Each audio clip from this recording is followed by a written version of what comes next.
আসসালামু আলাইকুম বন্ধুরা, সবাইকে আবারও ঈদ মোবারক। আজকে ঈদের দ্বিতীয় দিন, তবে ভিডিওটা কিন্তু ঈদের 2 দিন আগে।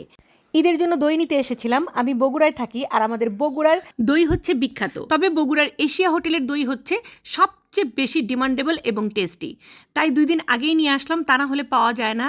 আর এশিয়ার হচ্ছে লাচ্চা সেমাইও নিয়ে এসেছি, ঘিয়ে ভাজা। এটাও হচ্ছে টেস্টে একদম বেস্ট। অনেকেই আমাকে কমেন্ট করো, আপু তুমি সব কিছুই একটু বেশি বেশি করো, খাবার জিনিস রান্নাও বেশি বেশি করো, আবার কিনেও আনো একটু বেশি বেশি, এত খাবার খায় কে? তো সবার উদ্দেশ্যে একটা কথা বলি, ভাই আমি একা খেতে পারি না। আমি আমার আশেপাশের আত্মীয় স্বজন, তারপরে হচ্ছে গরিব দুঃখী যারা আছে সবাইকে দিয়ে খাই, আমার দিয়ে খেতে ভালো লাগে। সেই জন্য আমি কোনো কিছুই কম কিনি না। আল্লাহ আমাকে ভালোভাবে খাওয়ার তৌফিক দান করেছে, তাই আমি একা খেতে পছন্দ করি না। আশা করি তোমরা বুঝতে পেরেছো। আর ঈদের ভেতরে কোনো কিছু কম কেনার তো প্রশ্নই আসে না। আমি ঠিক আমার পরিবার, আমার সন্তানকে যেভাবে যত্ন করে খাওয়াই, আমার বাড়িতে যেই আসুক বা আমার আশেপাশে যারাই থাকুক, সবাইকে আমি সেইভাবে যত্ন করে খাওয়াতে বা দিতে পছন্দ করি।